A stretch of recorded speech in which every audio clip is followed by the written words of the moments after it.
Сәлеметсіздер ме, құрметті оқушылар? Бүгінгі біздің тақырыбымыз жазылым әрекетіндегі диктант туралы болмақ. Қазақ тілі сабағында оқушылардың жазу дағдыларын дамыту үшін әртүрлі диктант түрлері қолданылады. Олар әріп, буын, сөз, сөздік, ескерту диктанты, шығармашылық, көру, өздік, терме, графикалық және бақылау диктанттары болып табылады. Барлығын осы жерден қарап өтсеңіздер болады.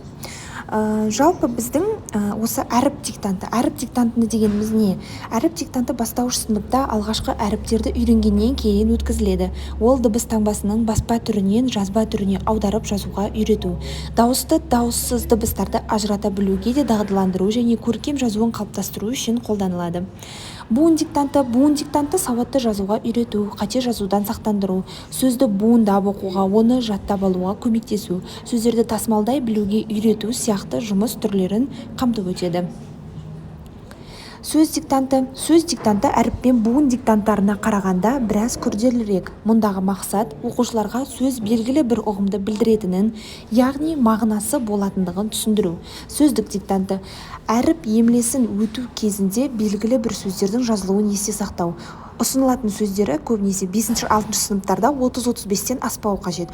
Өтіліп отырған тақырыпқа байланысты мұғалімнің қалауымен жүргізіліп отырылады. Терме диктанты белгілі бір ережені оқушылардың қалай меңгергенін байқау. Мұғалім диктант мәтінін оқып, қандай ережеге көңіл аудару керек екендігін ескертеді. Оқушылар мәтіннен ережеге сәйкес сөздер мен сөз тіркестерін теріп жазып отырады. Көру диктанты дегеніміз бар, оқушылардың көру, есту, есте сақтау, затты тану қабілеттерін дамыту.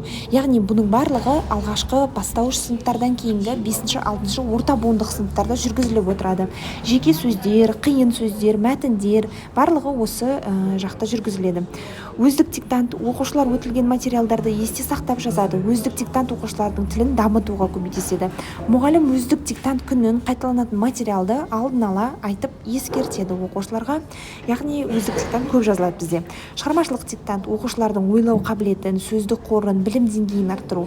Көп нүктенің орнына әріп қою, сөйлем құрау, мәтінді аяқтау деген секілді ерекшелігі бар. Үйрету диктанттарының ішіндегі ең күрделісі болып келеді. Яғни шығармашылық диктантты біз өте жиі өзіміздің практикамызда қолданып отырамыз. Бақылау диктанты алғашқы бірінші жарты жылдықтағы берілген көлемі сөздің 90-95 сөз бір диктантта, екінші жарты жылдықта 95-100 сөз тақтаға жазылады. Бірінші сөйлем жаңа жолдан басталады, яғни тақырыбы. Мұғалім мәтінді 2 рет дауыстап оқиды. Оқушылар мәтінді түгел жазып, мұғалім оны тексереді. Жалпы осы жерде орфографиялық қателерді жіберуге болмайды көбінесе. Ендеше осы диктантты жазуға қандай дайындық жасау керекпіз, осы туралы айтып өтетін болсақ, диктант жазуға дайындалу үшін орфография мен тыныс белгілерін жақсы білу қажет. Сөздің құрамын, сөйлеу мүшелерін зерделеу және ережелерді мұқият оқып түсіну маңызды. Орфографияны жақсарту үшін сөздің құрамын зерделеу қажет бізде. Түбірлер, префикстер, жұрнақтардың біркелкі жазылуын есте сақтап отыру қажет.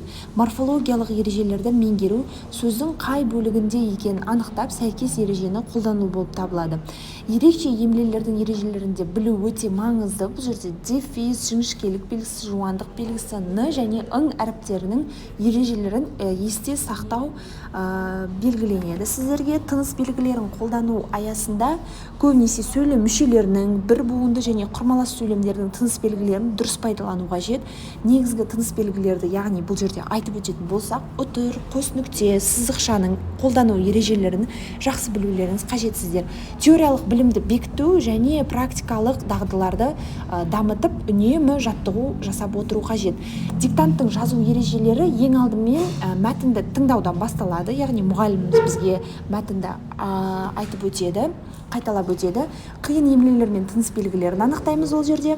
Сөйлемдерді жазу барысында баяу және мұқият жазамыз. Қайта жазған әрбір сөйлемімізді тексеріп отырамыз. Мәтінді қайталау, жазылғандарды тексеру және қателерді анықтаумен аяқталады. Қателерді талдау және жақсарту үшін біз бағаны, яғни қателер санына сәйкес бағаларды аламыз ғой диктантта.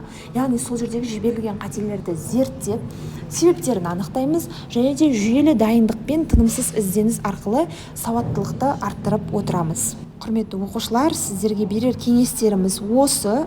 Жалпы назар қойып тыңдағандарыңызға